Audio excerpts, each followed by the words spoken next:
Bonjour tout le monde, on se retrouve aujourd'hui pour vous parler de mon 6e mois de grossesse.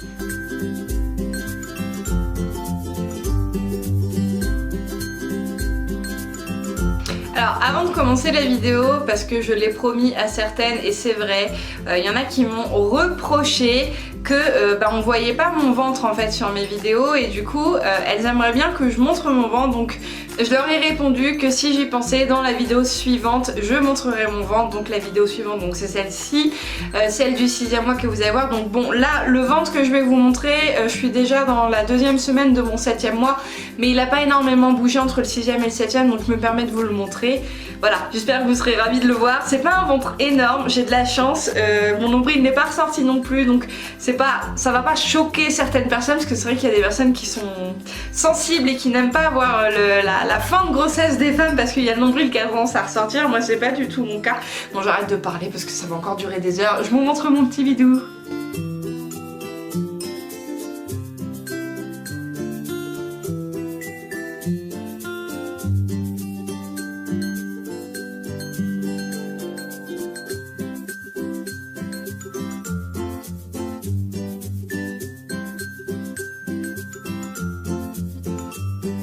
Alors oui, vous l'aurez deviné, cette fois-ci j'ai décidé de tourner cette vidéo dans la chambre de ma princesse. Donc comme vous pouvez le voir derrière moi, et vous avez quelques petits éléments de décor de sa chambre. Une partie, donc ça c'est un mur que vous avez déjà vu parce que je l'ai posté sur Instagram. Sur YouTube vous l'avez très certainement pas vu si vous ne me suivez pas sur les autres réseaux. Et rassurez-vous, vous n'allez pas tarder à voir le reste de sa chambre puisque j'ai prévu de vous faire une vidéo room tour. J'ai juste deux petits accessoires que j'attends encore pour terminer la chambre, tout simplement. Deux accessoires qui me semblent utiles mais qui font partie de ma liste de naissance, et du coup j'attends en fait de les recevoir parce que c'est deux cadeaux qui m'ont été offerts mais que je n'ai pas encore. Autre chose, j'ai décidé dans cette vidéo je vais pas les zapper, mais on va dire que je vais faire ça de façon plus rapide. Vous parlez des symptômes, en fait je vais vous les lister mais je vais pas forcément vous les détailler, puisque dans cette vidéo j'ai vraiment envie de m'attarder sur quelque chose qui je pense va un petit peu plus vous intéresser, étant donné que ça va animer la vidéo. Et bien en fait on va parler de la chambre du bébé, des travaux. Avec Jean on a vlogué un petit peu pendant qu'on faisait les travaux, du coup j'avais envie de vous inclure ces images dans cette vidéo. Et je vais également vous parler du test du diabète en fait que j'ai fait lors de ce 6e mois. Alors ce que je vais faire, donc au niveau des symptômes, je vais vous les lire tout simplement. Alors j'ai remarqué que les douleurs je les avais particulièrement le soir en fin de journée, donc des douleurs au niveau du ventre, donc ligamentaire, mais également des douleurs au niveau du dos et des jambes qui sont arrivées parce que bébé commence à peser un petit peu et que je commence à sentir son poids.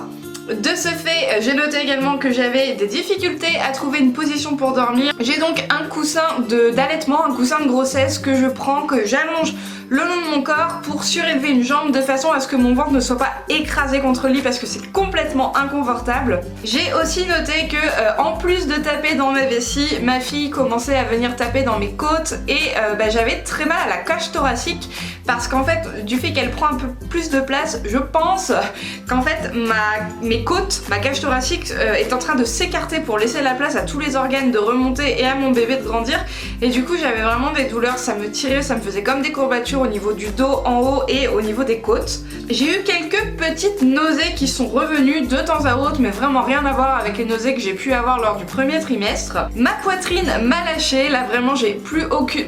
j'ai quelques petites douleurs de temps en temps, mais je suis vraiment tranquille au niveau de la poitrine, là ça y est, j'ai plus mal du tout.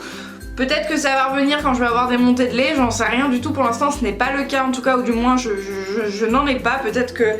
Peut-être qu'effectivement j'ai du lait dans la poitrine mais je ne le sais pas et je n'ai pas d'écoulement. Certaines femmes enceintes ont des écoulements de colostrum, moi ce n'est pas du tout mon cas. Et un dernier symptôme que j'ai marqué et pas des moindres, c'est que j'ai eu le retour de la fatigue à la fin de mon 6e mois. Ça y est, je suis repartie, où je ressens encore le besoin de faire une sieste l'après-midi, malgré que j'ai bien dormi la nuit, etc. Je suis fatiguée davantage, mais ça encore une fois je pense que c'est le fait que je prends du poids, que bébé prend du volume, du poids également, et que du coup ça puise un peu sur ma réserve, donc je suis assez fatiguée. Alors ce 6e mois de grossesse, ça a aussi été le mois où j'ai arrêté le travail. Ma sage-femme m'a arrêté puisqu'en fait J'en faisais un petit peu trop en comptant le travail, en comptant YouTube, en comptant les tâches ménagères de la maison, en comptant les travaux de la chambre aussi qu'on a commencé du coup au 6e mois et terminé d'ailleurs, en un mois c'était bouclé. Mais du coup en fait j'ai eu des contractions et des petits saignements et ma sage-femme, mon auscultant m'a dit là il va falloir au bout d'un moment que vous arrêtiez si vous ne voulez pas accoucher d'un prématuré ou pire, enfin non pas pire mais ou qu'on vous hospitalise jusqu'à la fin de votre grossesse. Et moi il est hors de question que je reste allongée jusqu'à la fin. J'ai envie de pouvoir bouger, j'ai envie de profiter de ma grossesse à fond et de pas être alitée.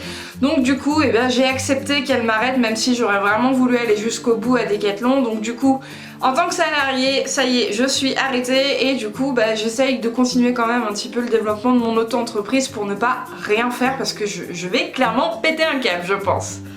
Au 6e mois, j'ai également fait le test du diabète. Alors qu'est-ce que c'est que ce test? Parce qu'on en entend beaucoup parler lorsqu'on est enceinte, alors surtout du premier parce qu'on sait pas trop à quoi s'attendre. Et sur internet, on lit vraiment des atrocités. Les femmes vous décrivent ça comme quelque chose d'horrible, un moment affreux à passer, c'est pas bon, c'est chiant de rester au laboratoire pendant des heures. Alors ça, oui, ça c'est vrai que c'était la partie la plus pénible. Donc en fait, le test du diabète, vous arrivez un matin à jeun, donc vous n'avez pas bu, vous n'avez pas pris de petit déjeuner, rien, et on va vous demander de boire une petite bouteille, un petit flacon de glucose en fait, de sucre très intense. Donc en fait imaginez que vous buvez les sirops qu'on met dans les boissons, qu'on met dans l'eau, enfin bref pour faire des diabolos ou des sirops à l'eau, des choses comme ça. Là je vous assure que, bon pour ma part, hein, chaque cas est différent, mais moi personnellement le goût ne m'a pas dérangé. La personne du laboratoire m'a proposé soit citron soit orange, je lui ai répondu citron et malheureusement il a parlé trop vite parce qu'en fait il ne lui restait plus que de l'orange, donc bah c'est pas grave, basta, on y va sur l'orange. Dans certains laboratoires ils vont vous proposer un verre, une paille, un truc comme ça. Moi non, j'avais juste la bouteille, donc bah, j'ai bu tout simplement à la bouteille, hein. Donc au début je commence avec ma petite appréhension parce que j'avais lu plein de trucs sur internet et au final bah, je me rends compte que c'est pas si dégueu que ça passe nickel. Donc je fais la maline, je commence à boire, je fais même pas de pause et tout. Le monsieur me dit surtout si vous sentez pas bien vous me le dites, on vous allongera, tout ça. Et je le regarde, je dis bon non c'est pas, enfin voilà quoi, c'est pas si terrible que ça quoi. Et arrivé, allez, j'avais bu les 3/4 de la bouteille, il me restait juste le fond. Là, j'ai commencé à avoir des maux de tête qui sont montés, des sueurs froides un petit peu, et l'envie de vomir. Et là, je me suis fait, ah, t'as fait la maline, mais en fait, c'est quand même une étape assez délicate à passer. J'ai quand même fini la bouteille, mais c'est vrai que là, je prenais un petit peu plus mon temps parce que c'est vrai que ça avait du mal à passer. Donc bref. Ça, c'est fait. Ah oui, ce que je vous ai pas dit, c'est que avant de boire la bouteille, en fait, il vous fait une prise de sang pour voir votre taux de sucre dans le sang à jeun. Vous buvez la bouteille et vous devez aller retourner en salle d'attente ou alors dans une chambre si vous vous sentez pas bien, ou du moins un petit coin tranquille aménagé pour justement les femmes qui doivent rester au laboratoire longtemps pour ce test, parce que c'est un test qui dure 2 heures. Moi je me sentais bien, donc je suis allée en fait me rasseoir dans la salle d'attente. J'avais un livre avec moi pour pouvoir lire en attendant. Et il vous fait du coup une autre prise de sang 1 heure après avoir bu la bouteille. Donc pendant cette première heure, c'est vrai que je me sentais pas forcément bien, mais je me sentais pas non plus partir, je me sentais pas nauséeuse, je me sentais pas... Enfin voilà, ça allait. C'est vrai que j'avais une petite gêne, je sentais que bon, il y avait quelque chose qui s'était passé, que mon corps était un petit peu affaibli on va dire. Mais voilà, ça l'a fait. Surtout que vous avez le droit de boire, vous avez le droit d'aller aux toilettes aussi si vous voulez. Enfin moi dans mon laboratoire, ils m'ont dit que j'avais le droit à tout ça. Donc du coup je retourne faire ma prise de sang au bout d'1 heure après avoir bu la bouteille, et ensuite il vous réinstalle et vous devez attendre de nouveau 1 heure avant de refaire une 3e prise de sang. Et en fait le test du diabète c'est simplement pour voir au bout d'1 heure votre corps comment il assimile le sucre, et encore au bout d'une autre heure voir si il l'a évacué ou alors s'il le conserve. Et bon, je vous laisse aller chercher sur internet les taux qui sont autorisés, mais résultat moi je l'ai eu une semaine, non je l'ai eu le soir même, et en fait je ne fais pas de diabète gestationnel, donc moi mon corps tolère bien le sucre et ne le conserve pas, donc ouf, ça c'est fait. Alors il faut savoir que ce test n'est pas du tout obligatoire, c'est au bon vouloir de votre gynécologue de vous le faire passer ou non, ça dépend. Moi il me l'a fait passer parce qu'en fait j'ai pris énormément de poids au cours du 5e, 6e mois, enfin j'en prenais énormément. J'étais à quand même plus de 3 kilos par mois, ce qui était beaucoup, donc il a suspecté un diabète, mais au final c'est pas ça. Bon bah voilà, je grossis, hein, c'est tout. Hein. Mais après, il faut aussi prendre en compte si jamais vous avez des antécédents de diabète dans votre famille, si vous en avez déjà fait, tout ça. Je sais pas vraiment sur quoi il se base pour vous faire le test ou pas, il y a des femmes qui ne le font pas du tout, donc...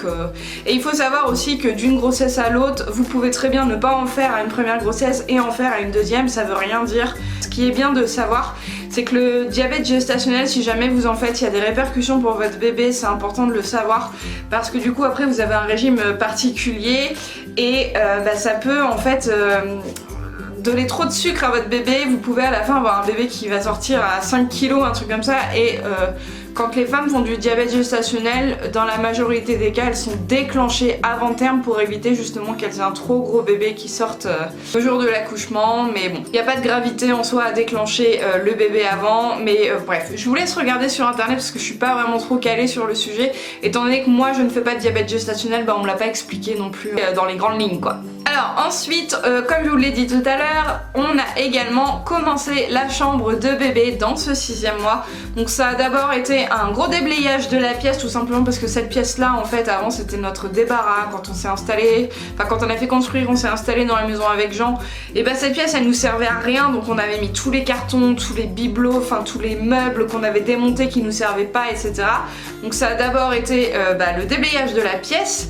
Ensuite on a fait les peintures, donc Jean a fait le blanc, alors le plafond et les 2 murs blancs, enfin vous verrez plus tard. Moi je me suis occupée des 2 murs gris que vous voyez derrière, ainsi que du petit arbre qui est ici. À savoir que non, ce n'est pas un pochoir, c'est pas un sticker, c'est quelque chose que j'ai fait moi-même à la main, comme vous pourrez le voir dans les images que je vais vous mettre juste après. Et ensuite, on a posé le sol également, on a meublé, on a décoré, ça c'était la partie que j'ai préférée. Et j'ai embêté Jean vraiment avec les travaux, je voulais que ça aille très vite parce que je n'attendais que ça depuis qu'on a appris le sexe du bébé, j'avais vraiment plein d'idées dans la tête. Du coup j'ai fait des DIY aussi, j'ai créé une petite lampe montgolfière, donc le petit arbre qui est là, il y a un autre truc mais que vous verrez plus tard parce qu'en fait il y a son prénom qui apparaît dans ce DIY. Et comme vous le savez, je veux attendre un petit peu avant de vous donner son prénom. Mais ça, vous l'apprendrez à la limite dans la vidéo room tour. Voilà, je pense que je vous dévoilerai le prénom dans la vidéo room tour. Parce que si vous regardez bien mes vidéos, je vous avais dit en fait que je ne voulais pas le dévoiler parce que mon papa ne voulait pas l'apprendre. Sauf que ce gros nigo, il a été voir mon petit frère et il lui a demandé de lui faire deviner le prénom de ma fille, quoi. Alors moi, il me demande de rien dire, mais il va chercher les informations ailleurs. Bref, donc maintenant il est au courant du prénom, donc du coup j'ai plus trop de raison de le garder et de vous le tenir secret du moins. Bref, j'arrête de parler et je vous montre quelques images des travaux.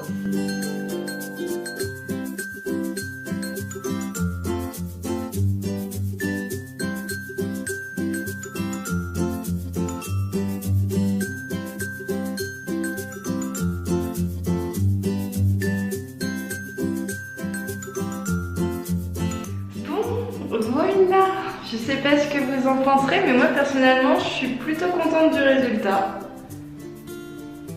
Voilà, il m'aura fallu quand même une journée et demie quasiment pour tout faire.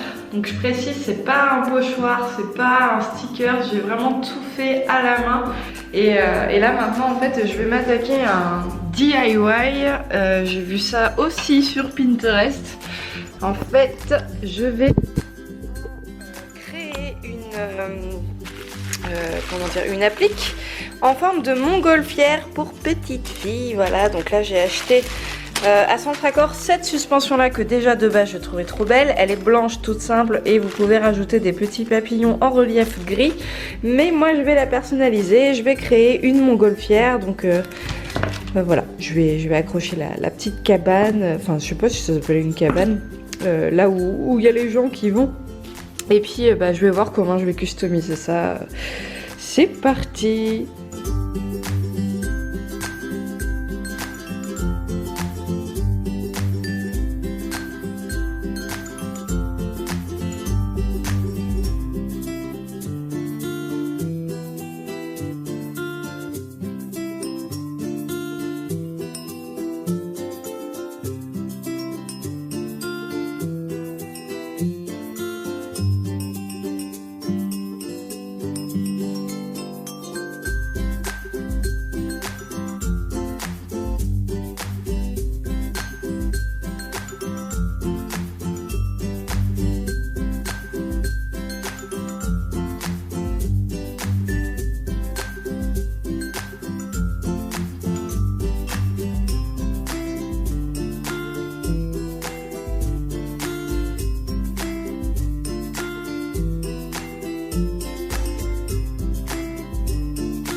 Alors au 6e mois, j'ai également commencé à porter ceci. Donc ceci, qu'est-ce que c'est? Alors, eh bien c'est tout simplement un bola de grossesse. Je ne sais pas si vous connaissez, j'en ai parlé moi sur Instagram. C'est en fait un petit bijou que les femmes enceintes portent. Alors encore une fois, c'est pas obligatoire. Moi je pense que c'est purement esthétique, mais à voir, parce que c'est vrai que je vous ai demandé quelques avis pour les femmes qui avaient déjà testé. C'est un bijou en fait que vous allez porter donc sous forme de collier long, de façon à ce que la petite boule qui est au bout vienne rouler le long de votre ventre et fasse une petite résonance. Voilà, comme ceci. Et en fait c'est censé apaiser bébé, lui donner, comment dire, une mélodie qu'il va entendre régulièrement, une mélodie de référence, et à la naissance, on dit qu'il faut en fait découdre Doudou afin de mettre la petite clochette à l'intérieur pour le rassurer, pour l'apaiser. Et vous avez juste à remuer le petit Doudou et il reconnaîtra la petite clochette qui lui rappellera le son qu'il entendait quand il était encore dans le ventre de sa maman. Ce bola de grossesse, moi je l'ai eu sur le site Cache-Cœur Lingerie, il vous en propose plein d'autres. Et vous avez vraiment des bolas personnalisés. Moi là il y a juste la boule, mais il y en a où il y a des petits rubans qui sont accrochés aussi au niveau du cordon, des choses comme ça. Enfin bref, si vous ne connaissez pas, tapez sur Google et vous allez voir qu'il en existe de toutes sortes et de très jolis. Un autre symptôme aussi dont je ne vous ai pas parlé au début quand j'ai listé tous mes symptômes, et pourtant il est pénible celui-ci, c'est qu'en fait je perds mes mots, je n'arrive plus à faire des phrases correctement sans avoir des trous de mémoire. C'est un truc de fou, ça m'embête, ça m'énerve. Ouais, je vais parler et d'un coup je vais bugger sur un mot que je vais pas réussir à vous sortir, mais ça peut être des trucs tout bêtes, des fois genre micro-ondes, frigo. L'autre jour j'ai demandé à Jean mon oreiller, qu'il me donne mon oreiller, j'arrivais plus à dire oreiller. Et ça m'a tellement frustrée que j'avais tellement envie en fait de sortir un autre mot à la place que je lui ai demandé qu'il me file mon pouce. Voilà, alors que je voulais qu'il me file mon oreiller. Bref. Donc ça c'est un symptôme qui était pénible. Et il y a un autre symptôme aussi, c'est qu'en fait je vous avais raconté que dans mes premiers mois, enfin dans le 4e mois, je sais plus, au début du 2e trimestre, j'avais le symptôme de... voilà, j'ai perdu le mot. de la sensibilité et que les hormones me faisaient beaucoup pleurer. Et là à l'inverse, en ce moment je rigole pour rien. Alors je préfère rigoler que pleurer, hein, c'est sûr, mais il y a des fois je me trouve stupide parce qu'il y a quelque chose qui est pas drôle et je vais me taper un fou rire toute seule, bien évidemment. Et je regarde Jean, je lui fais mais tu m'études pourquoi je rigole? Il fait j'en sais rien, je fais mais ça sort tout seul. Donc bref, des fois c'est marrant parce que c'est un rire communicatif, du coup ça va faire rire les autres alors qu'à la base c'était pas du tout drôle. Mais bon voilà, ça c'est un symptôme qui est plutôt amusant même si des fois je me sens vraiment ridicule. Et donc comme habituellement je termine cette vidéo par la dernière étape, c'est-à-dire que comme à chaque fin de mois, j'ai mon rendez-vous mensuel avec le gynécologue où, comme d'habitude, il contrôle mon poids, il contrôle mon col et on contrôle également le cœur du bébé. Et à la fin de ce 6e mois, il m'a demandé d'aller m'inscrire à la maternité en ayant ma place de réservée pour l'accouchement. Et ça m'a fait quelque chose de bizarre en fait. C'est vrai que quand vous allez à la maternité pour vous inscrire, vous vous dites waouh, ça y est, ça devient concret quoi. Là c'est sûr, on commence à parler de l'accouchement. Bientôt j'aurai mon bébé dans les bras quoi, alors que là il est encore en moi. Je réalise que je suis enceinte, mais je pense que je réaliserai vraiment le jour où j'aurai mon bébé dans les bras quoi. Et c'est vrai que rien que de parler de l'accouchement là, ça fait quelque chose quand même. Voilà, bon, j'en ai terminé sur la vidéo du 6e mois, j'espère qu'elle n'aura pas été trop longue, je suis désolée si c'est le cas, mais c'est pas facile, j'ai tellement de choses à vous partager, tellement de choses à vous dire. En tout cas, je vous remercie d'accepter d'avoir des vidéos de grossesse sur ma chaîne parce que c'est vrai qu'il y a toutes les personnes qui ne veulent que du contenu poney. Moi, j'ai vraiment envie de partager tout ceci avec vous. Je sais qu'il y a des personnes qui me remercient de partager ça parce qu'elles ressentent en fait le besoin de d'avoir des témoignages. Elles aiment bien aussi quand je réponds aux commentaires que je les aide ou elles m'apportent des... Enfin, ça leur rappelle des choses également pour toutes celles qui sont déjà mamans. Donc c'est un gros plaisir pour moi de partager tout ça avec vous. Et je vous remercie du coup de tolérer ce genre de vidéos sur ma chaîne. Je vous fais à tous comme d'habitude de très gros bisous et je vous dis à mercredi prochain pour une vidéo équestre et à dans quelques temps pour la vidéo du 7e mois. Salut!